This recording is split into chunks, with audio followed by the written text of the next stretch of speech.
from the Alton Towers Resort, where we're back with another video here, and today we're doing something a bit different. So we're going to be doing the iconic House and Gardens tour. So what this is a 2-hour tour, and they take us right through the iconic Towers ruins just behind us here, and also through the gardens, which is located right in the middle of the park. And they basically talk about all the heritage and a lot of history about the place. Obviously Alton Towers is known for being a very historic place, probably one of the most historic theme parks in the world. But yeah, it's going to be really interesting. Yeah, so just to talk a bit more about the tour. So this is only £10, this experience. It's absolutely amazing, guys. For only £10 you can explore the ruins and the gardens with allocated staff members that will talk to you through a headset about the gardens and the ruins, and then you get your VIP lanyard just to walk around, and I believe it's only small groups as well, so that's good. Yeah. So that it's a lot more personalised to you, and you can ask questions. So 2.5 is it 2.5 hours or 2? It's 2 hours. So 2 hours. It can go longer. People have shared that it has gone longer than 2 hours. I think if you're asking questions and stuff, Yeah. you stop in as well. Yeah, it can definitely go a lot longer. So it starts at 2:30. You need to be there 10 to 15 minutes before, and it is 2.5 kilometres of walking It's a lot of and walking. over 350 steps. So obviously it's not disability accessible, so if you are in a wheelchair or have a pushchair with you, unfortunately it's not accessible for you. But if you are mobile and can walk, so long as you talk to members of staff, they can sort that out for you. Yeah, it's going to be really incredible. We've never done this before, and I think it's incredible how Alton Towers are actually doing these tours. Oh, definitely. And of course they've also got the behind the scenes tours of Hex and the track walks on Oblivion and Wicker Man, and Yeah. behind the scenes of Nemesis Reborn. Well, come and join us for this fabulous tour at the Alton Towers Resort. Something new on the channel.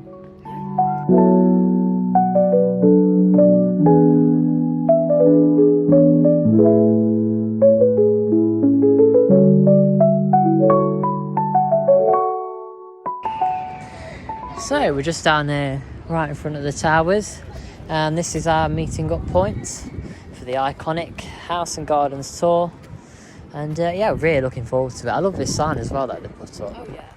But yeah, we're the first people here though, so it'll be interesting to see how long it takes for people to show up. But we're looking forward to it, aren't we? Oh, definitely. And I hope the sun comes out as well. I think it is trying to. Hopefully. Because you can go on the roof of the towers, I think, and see over X sector, so that'll be really nice.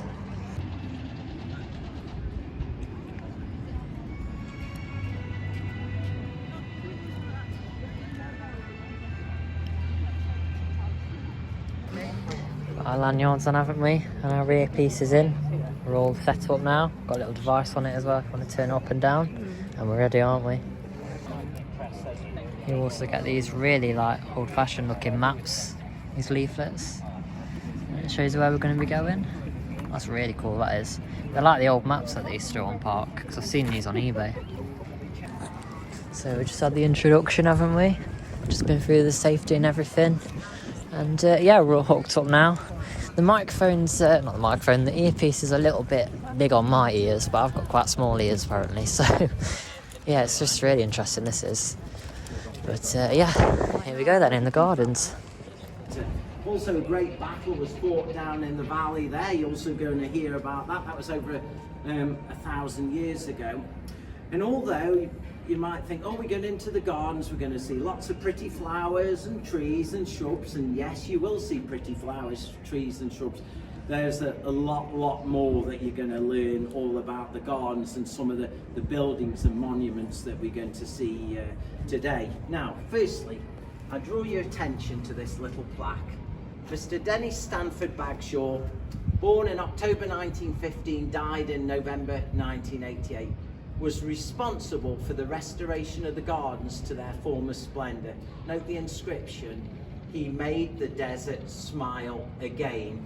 So we're going to come close up to another monument with a similar inscription, not quite the same but similar. So what exactly does that mean? Well, what's it all about? Well, you're about to find out. This way, please.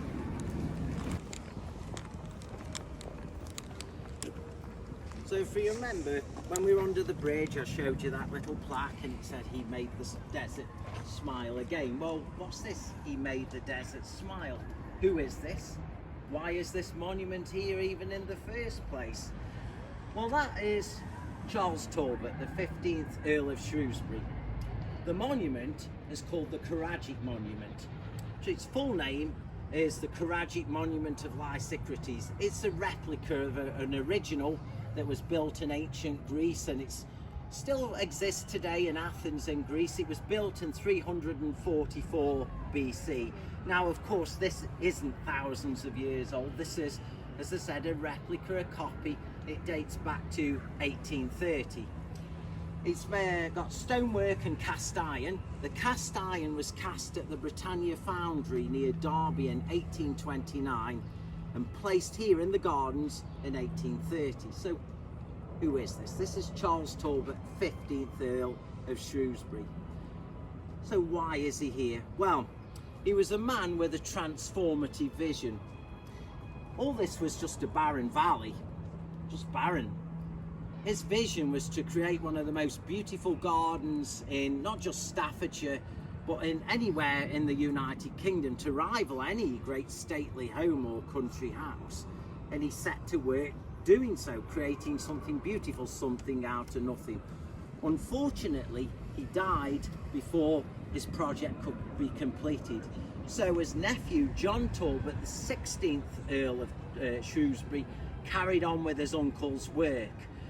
And the 16th Earl had such admiration for his uncle here, Charles Talbot, the 15th Earl, that he had this monument placed here in the gardens.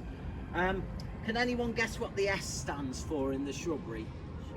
It does indeed, Shrewsbury. You're going to see another one later on in the tour towards the house, but yes, this is S for Shrewsbury. This monument, by the way, has been fully restored. You're going to hear all about restoration, conservation, even heritage that's been lost in due course. But as you can see, it's got pride of place in the gardens.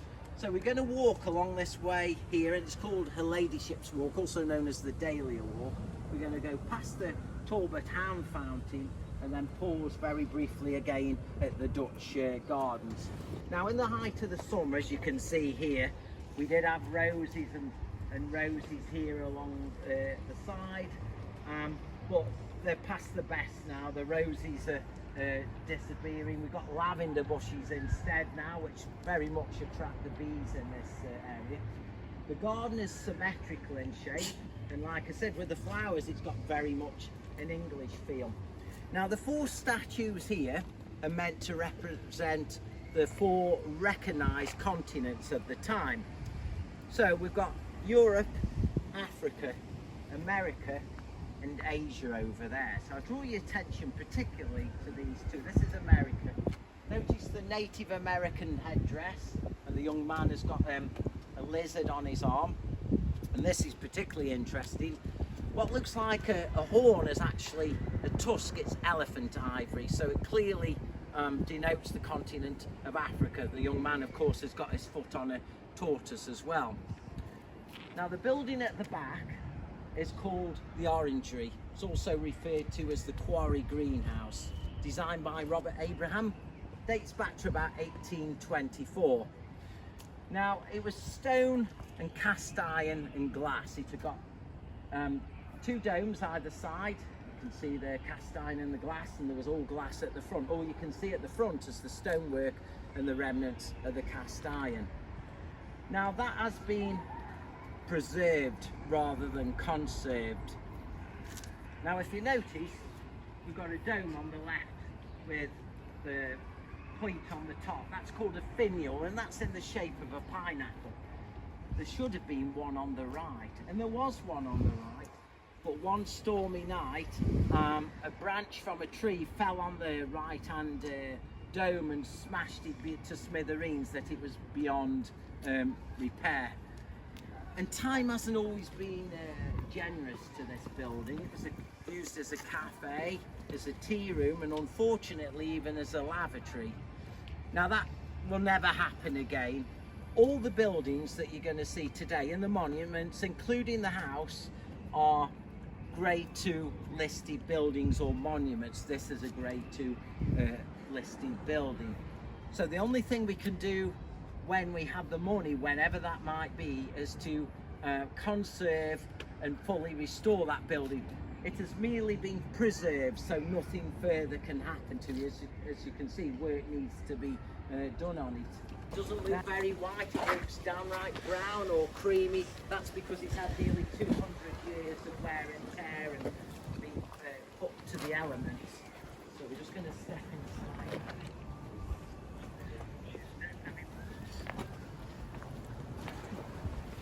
Built around 1820, 1824, could have been completed around 1824. It cost steel £13,000 to have this built. In today's money, it equates to just over £1.1 million. Now, restoration, I said this has been fully restored. How much do you think it costs to restore?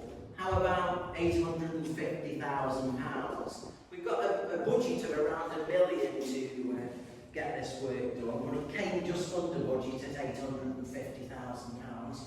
There's 11,500 panes of glass. No, I haven't counted them individually, obviously just by the architect's notes. Many of the glass panes, of course, had to be replaced because they've been broken over the years. We even had a great big palm tree that was sticking up through the ceiling, and the middle one that had to be cut down before we could fully restore the building. So we're just going to go walk through this area now.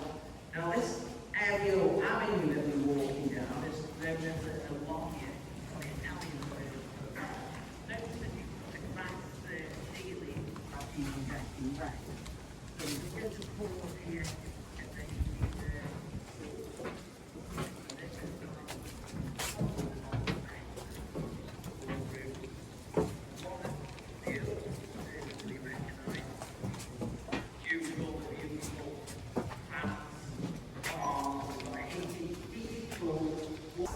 messy with ironwork that had to be replaced.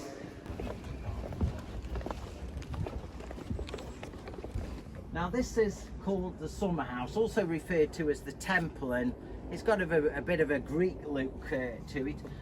Apparently it was her ladyship's favourite place, or at least one of her most favourite places, because contemporary accounts actually show her ladyship sitting on the other side of that temple with the watercolours painting, looking out towards Alton Towers house itself. Now where the bars are, originally of course there would be pane glass in there, it would be stained glass, so it would be a fancy glass window. Now what's this at the bottom? This is called the grotto, and if it looks a bit fairy-like, like a fairy grotto, well that's exactly what it is. Well, what exactly is this? Well, this is a limestone and it's called tufa. So what exactly is tufa? Well, tufa is the following. It's a variety of limestone which is formed when carbonate minerals precipitate out of water in unheated rivers or lakes. So as I said, imported from Italy, which was just as well because both the Earl's daughters were married to Italian princes. All on the side here. So your VIPs, in the true sense of the word, you're going under this processional archway where only the best would walk under here when visiting the gardens from the 19th century. We'll be coming up to the statue in a moment, so you might want to get your cameras at the ready. And here he is, that same bemused look, and that goat still looks most annoyed. So we're coming up to the drum roll moment in a minute. It'll be on the right hand side, everyone. Please contain your excitement.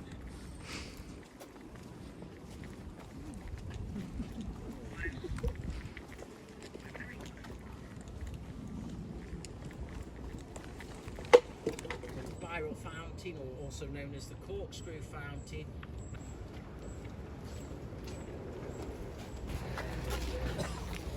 So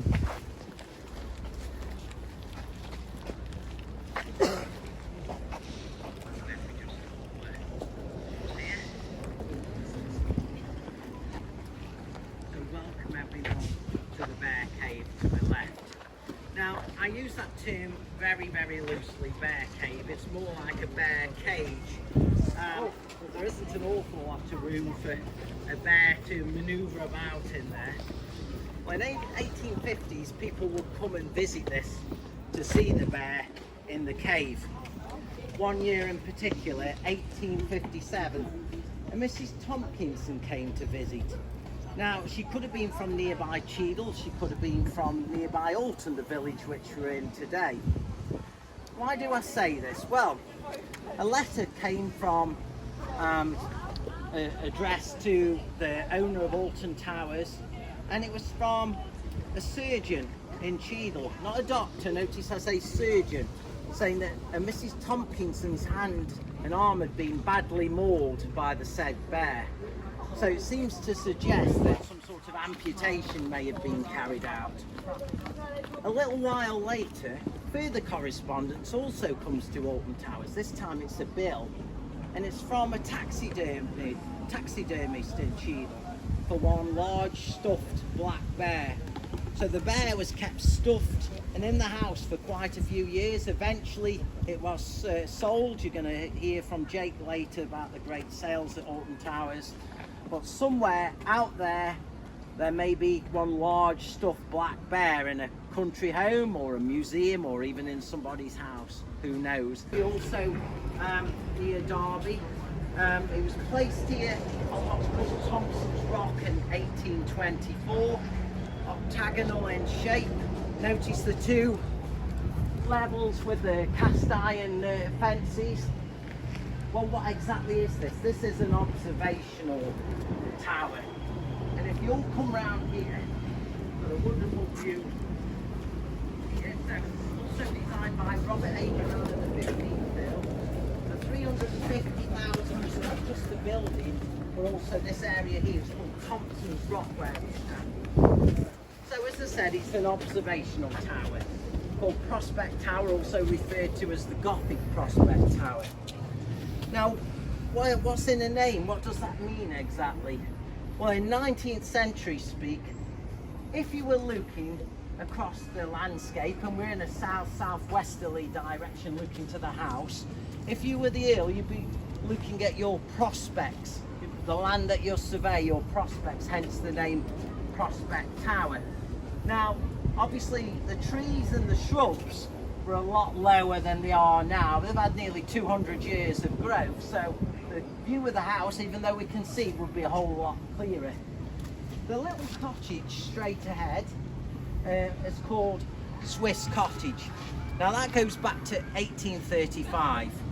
It's also got the nickname of Harper's Cottage. Well, why is that? Well, at the time of the Earls, they used to employ a Welsh harpist named Edward Jarvis, and he used to play Welsh folk music on his harp, which used to waft across the valley. And Edward Jarvis had one of the most beautiful views across the valley from over there, spectacular view. But the great irony of it all was Edward Jarvis couldn't see because he was blind. It had got jewels for eyes, it had got ivory teeth. We don't know the size, we don't know exactly what it looked like. We don't even know when it disappeared, but as you can see, disappeared, it most certainly did. All that remains are the stones, and on the stones at the back, there's very, very faint traces of what were meant to be scales of the stake. That's all that remains. As I said, we don't know the size, we don't know what it looked like exactly, and we don't know when it disappeared. All we know now is it's gone for good. And this is heritage loss, which brings me to the country houses. The house that you're going to see today when Jake takes you round is going to explain how Alton Towers survived, how it survived, and just luckily, just how lucky it was. For example, English Heritage sent me an email a couple of weeks ago, which was serious food for thought to do with heritage loss. This is on country houses such as Alton Towers. So in the 10 years from the end of the Second World War in 1945, from 1945 to 1955, 1,000 country houses were lost. When I mean lost, I don't mean that people just say, oh right, I don't want to live here anymore and leave the house and that's it. I mean completely demolished, reduced to rubble. and the rubble sold off. One year in particular, 1955, was the worst year ever for the loss of heritage. 48 houses were lost in that 1 year. That is roughly one every 5 days.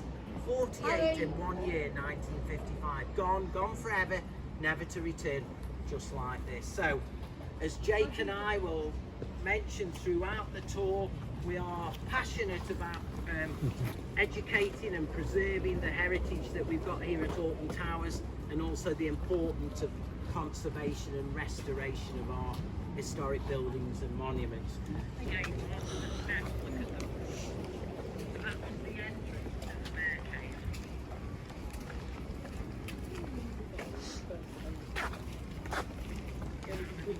Nice view of the take a left and all of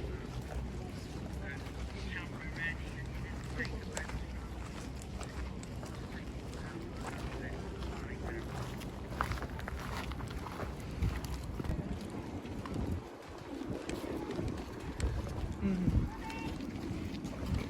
Tower, hence the bells on the tower. Now it's 3 stories originally. This one is only 3 stories high.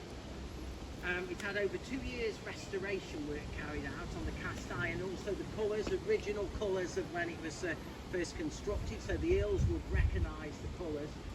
Now the lake that it's in is called Dolphin Lake. Now of course we never had dolphins in the lake. It takes its name from a dolphin statue, a fountain that was once in the lake, which unfortunately now is long gone. There were photographs in the 19th century and even the 1930s showing the fountain in the lake, but unfortunately it is long gone. See, not much is trickling down. I was telling you about the Weaver Hills, the springs, the cascade down into the ponds. Well, this is one of the waterways. Now, all become clear as well as at the beginning of the tour, but I want everyone just look at those little pink flowers, that plant there. You're going to hear all about that very shortly. It's an invasive species, and you're going to hear about why it's an invasive species. See, we went from one pavilion to the other. We were going under the alleyway, as it were, passageway with the glass ceiling. Well, this is the same as the loggia passageway, open to the elements as the other was. However, it hasn't got a glass ceiling, it's got natural vines. So although it'll keep the elements out to a certain extent and also offer shade, if it rains very, very hard, you will still get somewhat damp. So that's got a natural feel. Now the muses, we've got 1, 2, 3, 4, 5, 6, 7, 8, 9, 10 behind that tree. So, well, I said 9 muses. Well, that's because the one right in the middle that I'm pointing, that's Apollo. He's not a muse. He is the half-brother of the muses. Or another building. Now, it was used up to the 1990s for live music. We used to have brass bands in here. If any of you have ever been to Buxton Country Park, or Buxton Park, on a Sunday they have a brass band playing. So if you were having a picnic here, it would be lovely to hear a brass band play. It will not be found unless they're diseased and dying. They're also protected. You're going to hear about that in a bit.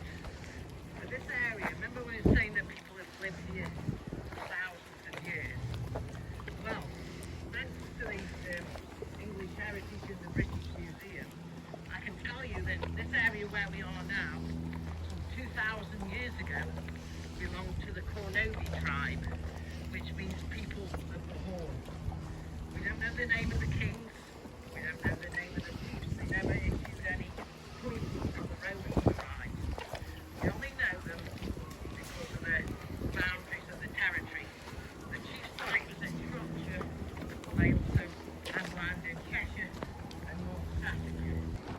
We've got over 100 acres of gardens. And when you wander through here, have any of you ever noticed little metal clips on some of the trees? Well, it's got 80 and then it's got a digital reference on there.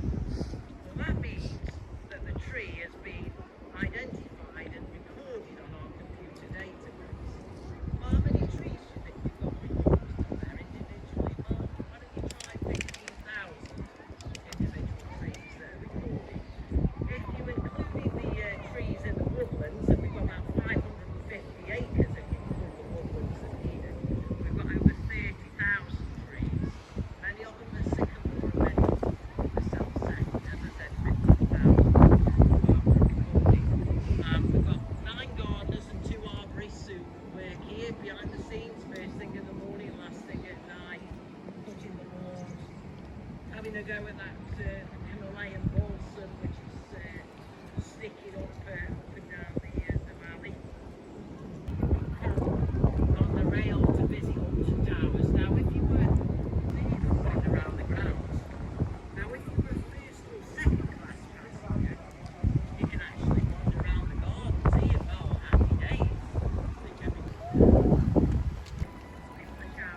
always called Alton Towers. Around 1000 BC, there was an Iron Age hill fort on this very site. And then, of course, 700 AD, King Theodred built his fortress on here. Now, in the 17th century, this was a hunting lodge. It was called Alton Lodge or Allerton Lodge, which is the old ancient name for Alton, the village we're in today. So that's in the 17th century. Move forward in history, the time of the Great Hills, the 15th and 16th Hills, there was house building. Because Alton Lodge was just not fit for purpose, it needed something better, something more regal, something to look better. And obviously work started, and yes, it did look grand, and well, they thought of a grand name, and from 1811 onwards it was known as Alton Abbey. So was there ever an abbey built here or a church? No. Well, why did they come up with that name? It just sounded rather grand, and that's why they chose that name.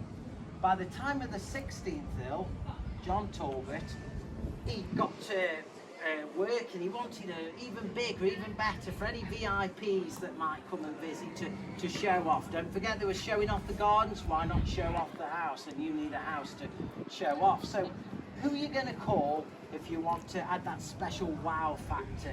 Well, how about Augustus Welby Northmore Pugin, the most extraordinary architect and designer of the 19th century. He designed the Palace of Westminster, commonly referred to as the Houses of Parliament, the Roman Catholic Church in Cheadle called Pugin's Gem, and also numerous churches, little Roman Catholic churches throughout the country.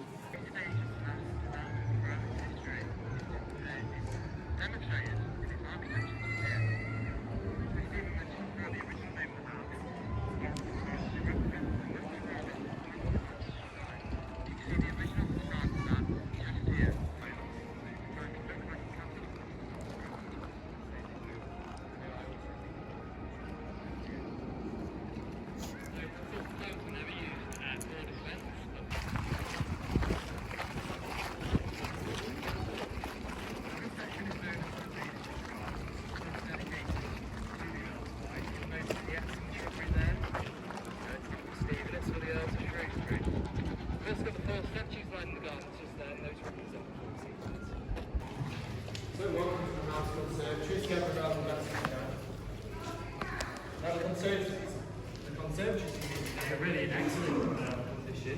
They were restored in 2013. The section of the far end is known as the vestibule. That lays the back of the in the street section anyway, and that was restored into the 89th as part of the development of Pax just there. So I'd like to cast your mind back. It's October 1832. Young Queen Victoria, then princess at just 13 years old, actually had tea in this very conservatory. She was on a tour of Staffordshire at this time, and of course you'd visit Alton Towers. It was one of the largest stately homes in Europe at the time. Now, of course, what some of the original features still remain in this room today. If you look over there, that's the original section of tilework, designed by Augustus Pugin himself, and produced by Minton of Stoke-on-Trent, who were known for their acoustic tilework. There's also a number of mechanisms just there, those would have controlled some of the window shutters just above. Now, in the days when Queen Victoria visited, there would have been exotic plants lining the walls, songbirds and gilded figures, and chandeliers here as well. So quite different to what you see today, still in spectacular style. We've got our traditional stonework with cast iron windows, just there as well, the timber roof glazed throughout. If you look just over there, this is the west wing of the house. Now we will explore some of the west wing slightly later on. That's where all the family bedrooms and the state apartments reside, just over there. There's also a section of gardens just here known as the Star Garden. Its namesake of course being the Star Fountain, which sits just over there. The large ornate window to the right is known as the music room. Leading on from that, you've got a section known as Poets Bay as well. So if you'd like to follow me into the main section. There's a small step.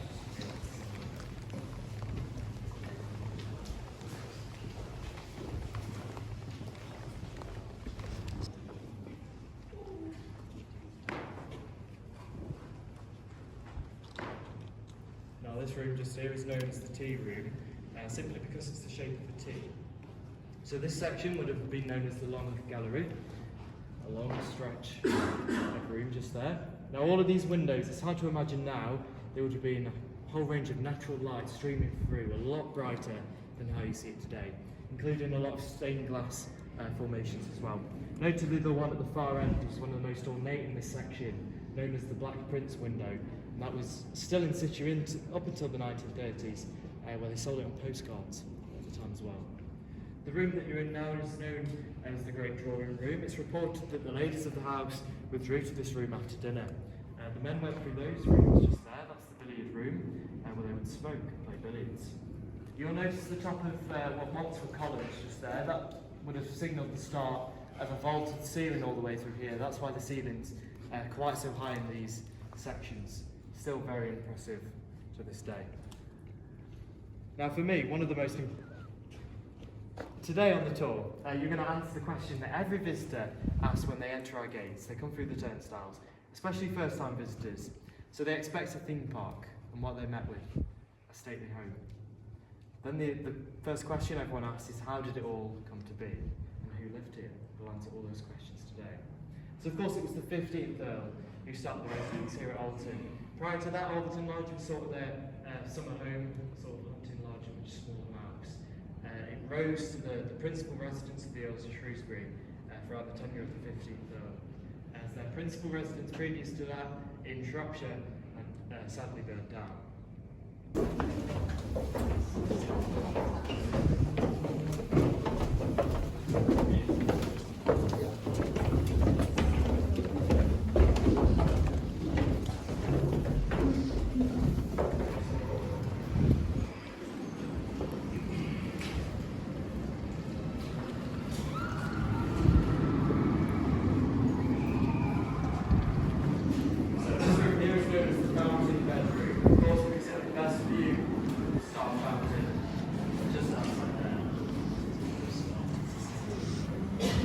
As we travel through the house, of course the house is very much in a state of ruin today, and I'll explore all about why that's the case.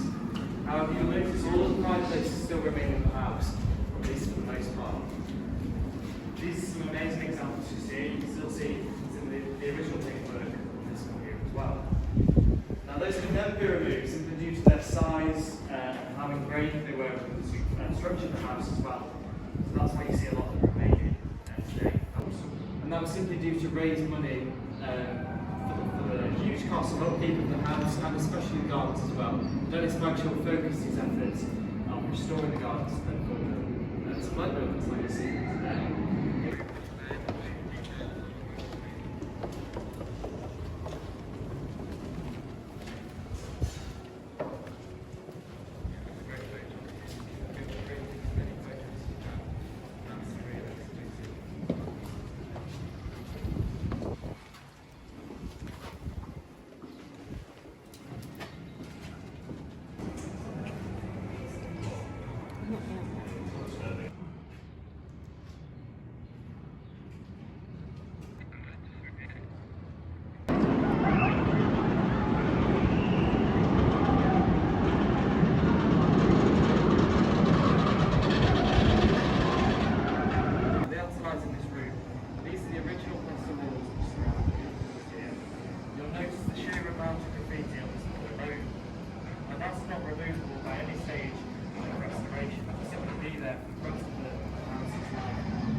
There were very few people that actually ever lived here during its life.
S inscribed there also.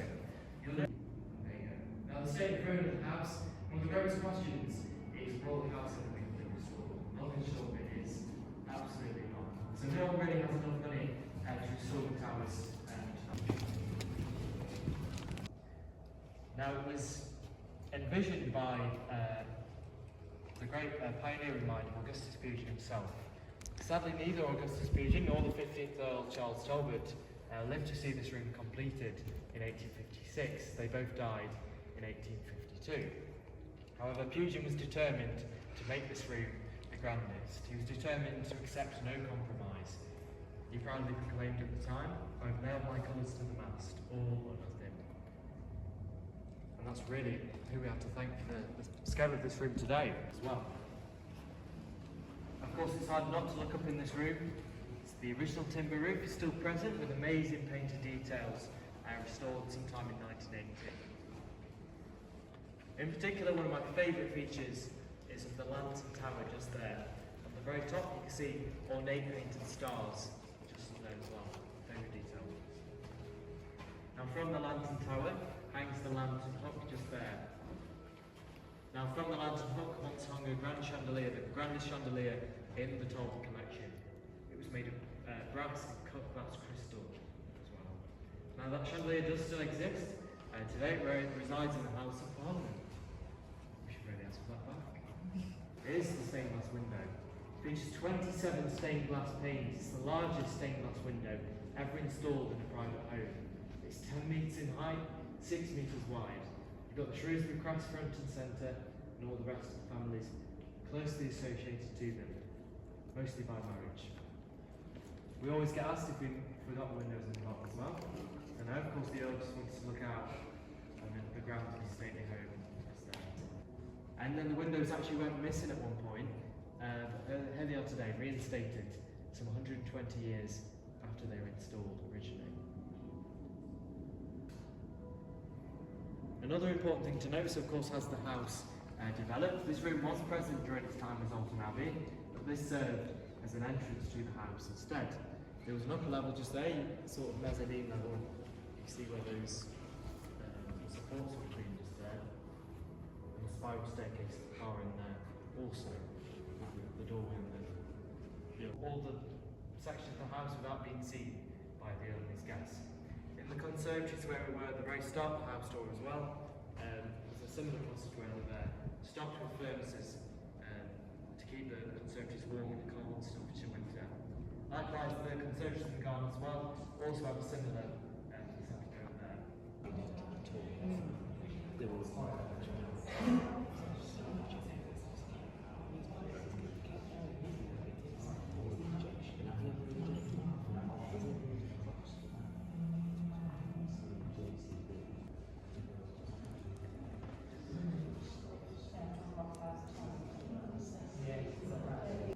Now on the surface, Alton Towers has of course changed dramatically since the days of the Earls of Shrewsbury, but throughout time it's truly endured with a similar vision to intrigue and enchant its visitors.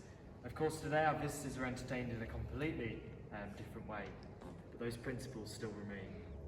The Earl's vision, to an extent, still endures here at Alton Towers, pressed to accomplir, ready to accomplish, and I think we've proved just that. So thank you all for coming today. You've walked in the footsteps of the Earls of Shrewsbury, you've seen the desert smile, and now you write the next chapter of Alton Towers.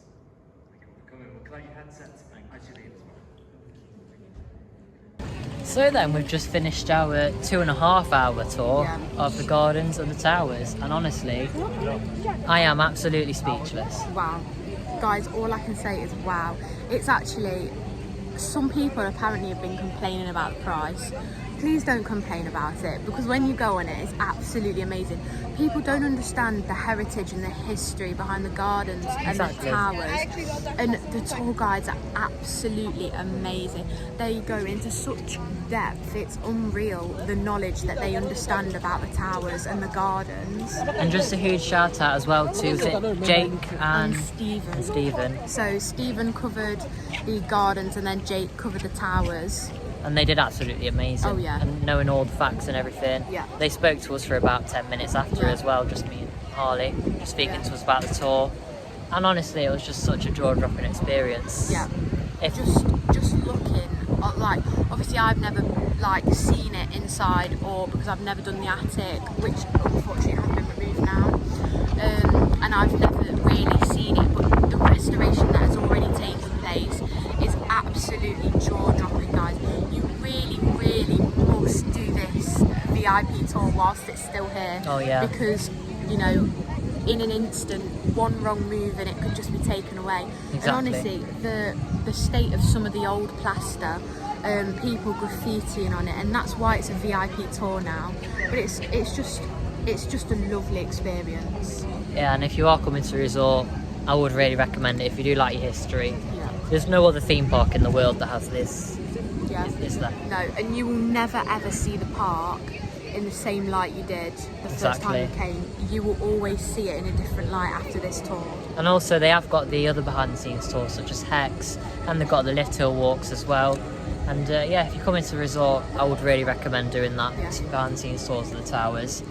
And yeah, there's so many stories as well. They taught us so many facts, and I've tried to get as much of it as I can. I couldn't get as much as I wanted to because of storage reasons. However, we are doing the tour next year because they are trying to add more rooms apparently. Yes. And if we can manage to do it next year, we will try and record as much as we can. And seeing the rides on the roof as well, that was incredible. It's amazing. Just the shots, the photo opportunities, it's just unreal, guys. You walk in the footsteps of people who own this house. It's honestly, it's crazy. And just to end off our day, we're actually going to have a ride on Hex as well now. We've just been in there. And we're not even going to ride Hex the same, are we? No, We're going to look at it in a different light. Yeah. But thank you so much for watching this video from Alton Towers and more. And we hope you've enjoyed it. We are trying to come back onto the parks more now. We've had a quiet year, haven't we? Because not much has happened really. But yeah, we're back now. School trip season is over. Summer holidays have started, so we are going to try and get on the park more now. Thank you so much for watching. Please make sure to like and subscribe. Turn on the post notifications so you don't miss out when we upload another video. And we'll see you in the next video. Goodbye. Bye everyone.